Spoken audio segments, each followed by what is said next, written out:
반갑습니다. 오늘 강성률 철학TV 제 123강은 정몽주는 의로운 사람인가? 지난 시간에 고려의 충절, 그야말로 충신의 대명사로 정몽주에 대한 이야기를 알아봤습니다만 오늘은 그 반대로 좀 비틀어서 그의 그 어두운 면, 과연 그가 정의로웠는가?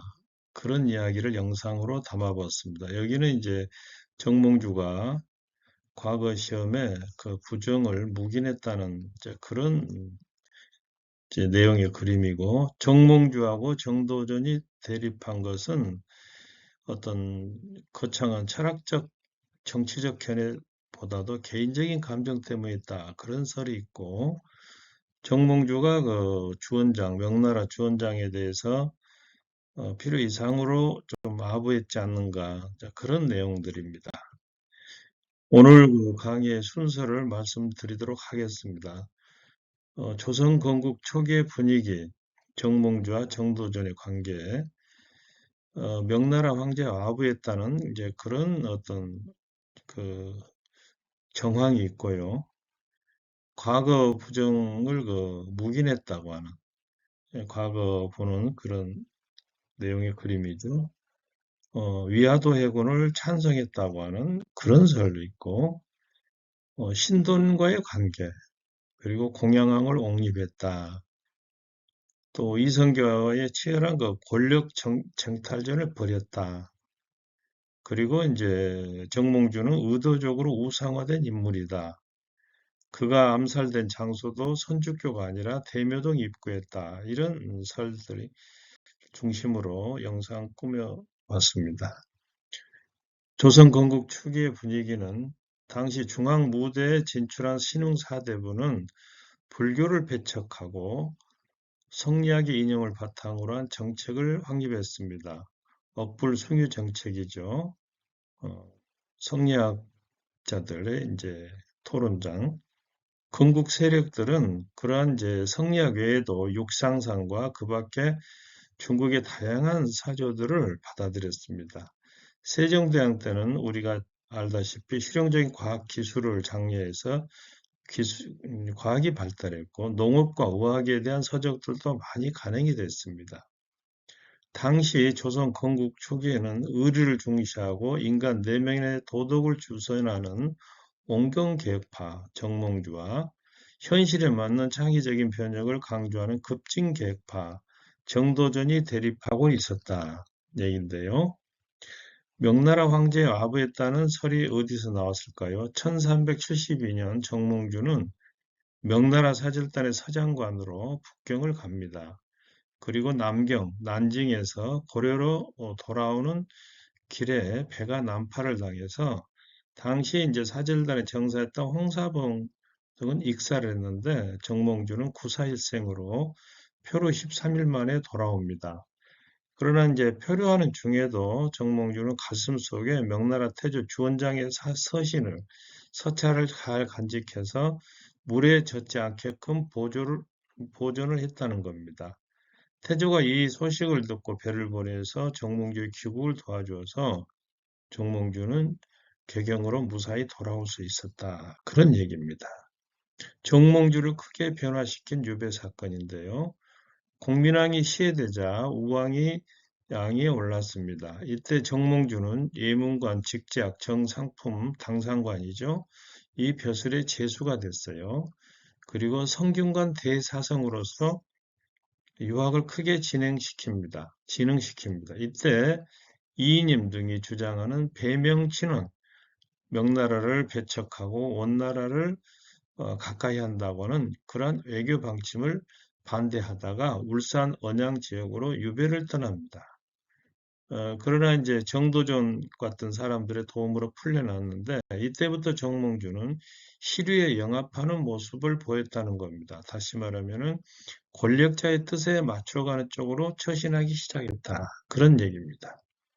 명나라 천령이 이북 땅을 요구했을 때 이때 강경파와 온건 외교파로 나뉘었는데 정몽주는 이때 외교론자로서 이성계와 정도전의 주장을 지지했습니다. 원만하게 이렇게 이제 명나라의 이걸 받아들였다는 거죠. 이 지도는 이 천령위의 말하자면 위치가 학자에 따라서 이렇게 다르다 그런 얘기입니다. 그리고 하륜과 이성인 등과 함께 건의하여서 명나라의 관복을 입도록 이렇게 추청을 드렸습니다. 그래서 명나라 사신이 이걸 알고 감탄을 했다는 얘기입니다. 정몽주는 전도전과 더불어서 불교 비판에 선봉장에 서고 유학을 권장했는데요. 또 그런가 하면 최영 장군 같은 충신을 실각시키고 축출하는데 성공을 합니다. 과거 시험 부정을 묵인했다는 의혹이 있는데요. 1384년 정몽주는 우왕 때 과거의 부책임자격인 동지공고라는 벼슬에 있었는데 이때 부정합격자의 존재를 알고도 묵인했다. 이런 설이 있어요. 어떤 내용이냐면 우왕의 후궁 의비 노씨의 동생 노구산이 중장 과거에 이제 2차 시험인데 이걸 통과하지 못하자 우왕이 매우 분노했다는 겁니다. 이때 이성님, 여문광 같은 사람들이 노구산의 아버지 노용수에게 아들 노구산을 종장, 과거의 마지막 시험에 나아가도록 주선했는데 이때 노용수는 내 아들 혼자서는 들어갈 수 없다. 이렇게 사양하자 불합격자 10여 명과 함께 들여보내서 노구산을 합격시켜줬다. 그런 얘기입니다.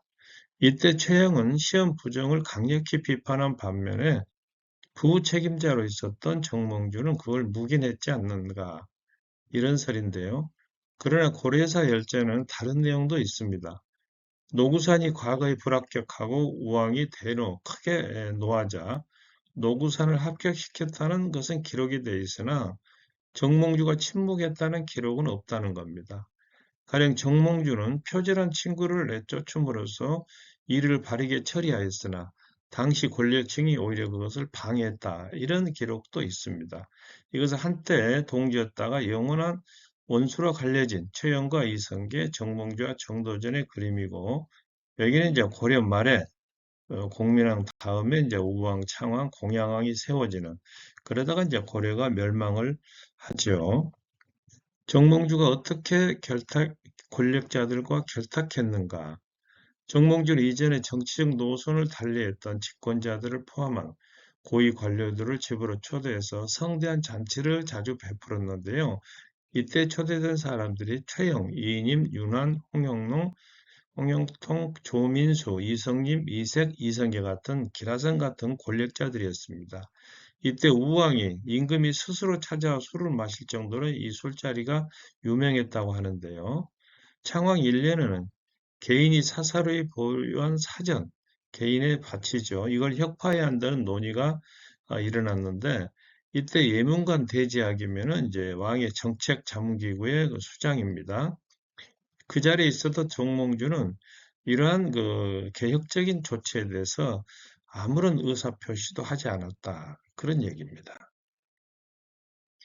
1388년 5월 이성계가 위화도에서 군사를 되돌려서 회군시켜서 이렇게 조정을 쳐들어올 때 이때 정몽주가 적극 도와줬다는 얘기입니다.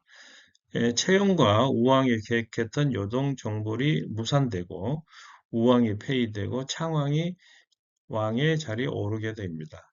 이때 공양왕을 또 그 이후에 공양왕을 공립할 때도 정몽주는 이를 적극 찬성했는데 이 공로로 정몽주는 성균관 대사성, 영송 관사 등의 관직을 받았고 이경군 충의군에 봉해지면서 공신 목록에 올라가게 됩니다. 다시 말하면 역적을 토벌한 공로가 아니라 한 임금을 패하고 다른 임금을 옹립한 그러한 공으로 공신의 이름을 올리게 됐다. 그런 얘기죠.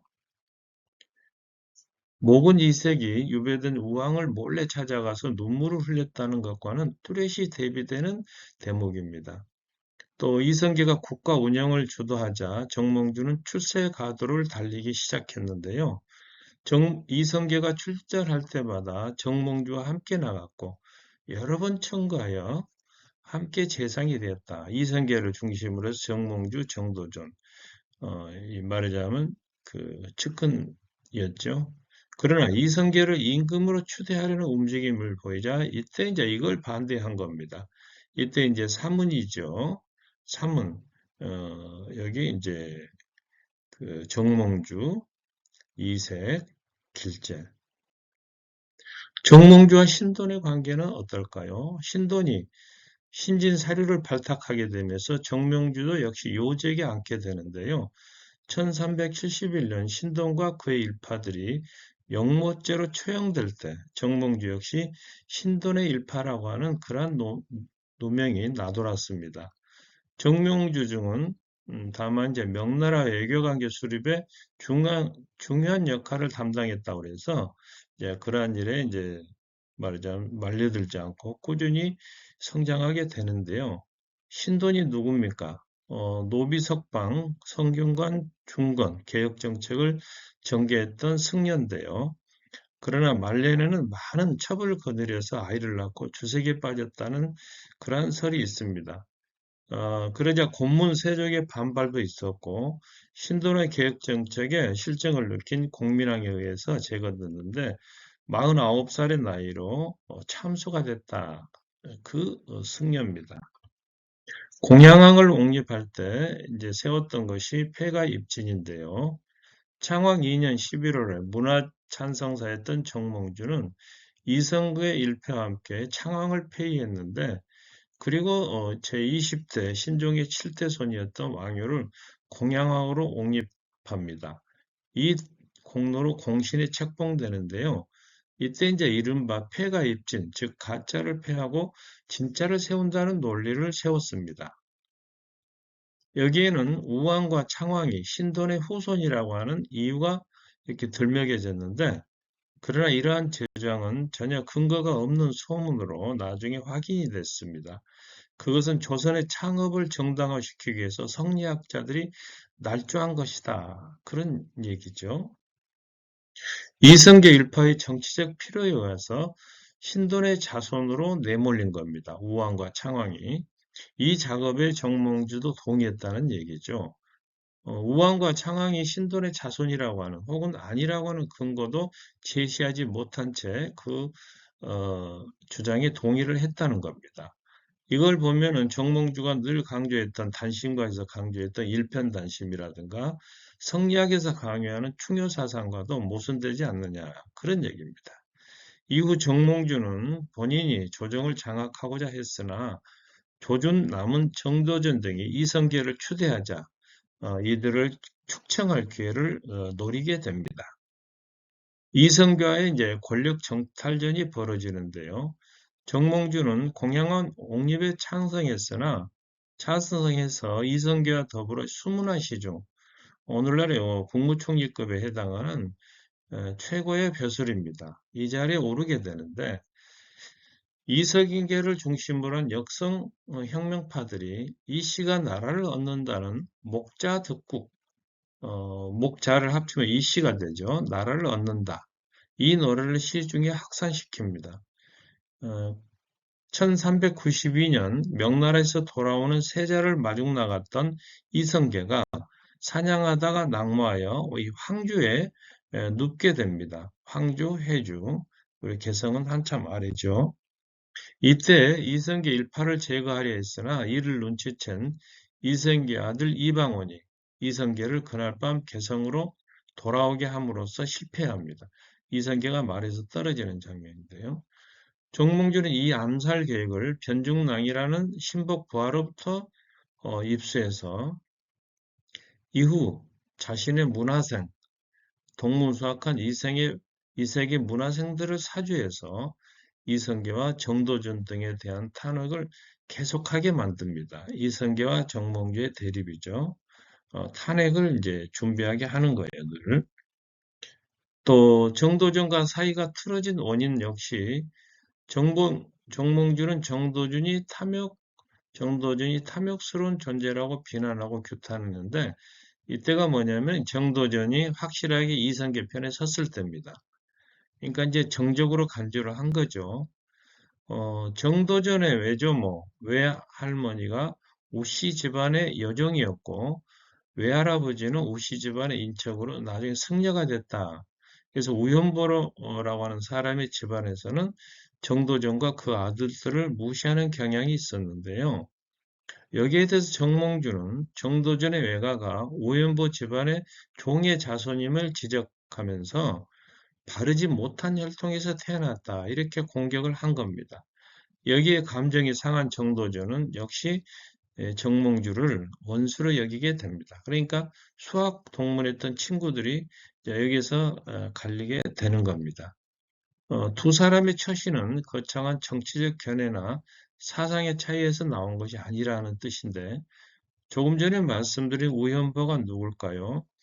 우왕 치하에서 대사, 문화찬성사, 판심사사 같은 벼슬했던 인물로서 위화도 해군 이후에 우시중이 되었다가 파직이 됐던 사람인데, 제2차 왕자의 날 때 이 반란 소식을 미리 이방원에게 알려준 공으로 공신에 봉해집니다. 그리고 정도전 일파가 제거된 뒤에 복관에서 단양백에 봉해지는데요. 말하자면 이제 정몽주가 우현보의 그 자손임을 이렇게 빗대어서 정도전을 이렇게 우롱한 것은 우현보 역시 말하자면 권력으로부터 밀려나 있을 때였던 것 같습니다. 정몽주는 의도적으로 우상화된 인물이다, 이런 설이 왜 나왔을까요? 태정 이방원은 정도전을, 자기 권력에 도전한 정도전을 폄하하기 위해서 자기가 죽였던 정몽주를 다시 미화하기 시작합니다. 그리고 태정 이방원의 아들이죠. 세종대왕이 정몽주의 손제자, 그러니까 정몽주의 제자의 제자였기 때문에 이때부터 정몽주는 존경과 추앙의 대상이 된다는 겁니다. 그리고 수장대군이죠. 세조 때 살인파가 정계 진출하면서부터 정몽주가 이제 성역화되기 시작했고, 여기는 성리학을 조선 유학의 적통으로 삼고자 하는 살인파의 정당성을 확보하기 위한 그런 목적이 있었다. 이때도 조선의 훈구파들은 정몽주는 고려 말에 신돈의 아들인 우왕과 창왕을 섬겼다면서 정몽주가 고려의 충신이 아니라고 주장을 했으나, 살인파의 주장이 받아들여져서 중종 12년에 정몽주는 문묘에 이렇게 이름을 올리게 되는 겁니다. 정몽주가 죽은 장소 역시 선주교가 아니고 대묘동 입구였다. 선주기라는 지명은 정몽주가 죽기 전의 기록인 모근 2세기 쓴 모근집에 이미 등장을 한다는 겁니다. 그랬던 것이 이제 조선 중기 이후부터 슬그머니 정몽주의 선주교 숭절설이 등장하게 됐다. 개성 부립박물관의 관장이었던 고유섭은 선주교 변이라는 글에서 정몽주가 순절한 곳이 선주교가 아니라 개성의 대묘동 입길 가능성이 높다, 이런 이론을 제시한 바가 있습니다. 여기는 선주교 모습인데요. 오늘 강의를 정리해 드리도록 하겠습니다. 조선 건국 초기에는 온건개혁파, 정몽주와 급진개혁파, 정도전, 이렇게 대립을 했다는 그런 이야기고, 정몽주는 명나라를 방문했다가 돌아오는 길에 그 표류하는 중에도 가슴속에 주원장의 서신을 간직해서 칭찬을 받았다. 유배를 다녀온 뒤에 정몽주는 그때부터 시류에 영합하는 전혀 다른 모습을 보이기 시작했고, 고려의 그 충신 최영 장군을 정계에서 축출한 바도 있으며, 과거 부정을 묵인했다는 의혹도 사고 있다. 또 권력자들과 결탁해서 반대파 고위 권료들까지 자기 집에 초청해서 성대한 잔치를 벌였다. 위화도 해군을 찬성했고 공양왕을 옹립할 때도 적극 찬성했습니다. 이성계 일파와 권력 쟁탈전을 벌이다가 실패해서 사실은 죽었다, 이렇게 볼 수도 있어요. 어, 그 무렵에 이제 주변인들을 사주해서 정적들에 대한 탄핵을 계속한 그런 일도 있었고요. 친구인 정도전과 사이가 틀어진 것도 정치적 사상적 견해가 아니라 어떤 개인적인 어떤 감정적인 차원이었을 수 있다. 그래서 정몽주는 의도적으로 우상화된 측면이 있다는 건데, 여기에는 그 정몽주를 죽였던 태종 이방원이 정적으로 떠오른 정도전을 깎아내리기 위해서 말하자면 그 정도전의 라이벌이었던 정몽주를 우상화하는 그런 측면도 있고, 또 조선 조정을 장악했던 살인파가 자신들의 정통성을 확보하기 위해서 풍은 정몽주를 우상화했다. 그리고 정몽주가 죽은 장소도 선주교가 아니라 대묘동 입구였다. 이렇게 이런 설이 있습니다. 강성길 문학TV도 많이 시청해 주시기 바라고, 오늘 영상이 좋으셨다면 구독과 좋아요도 부탁드립니다. 여러분 감사합니다.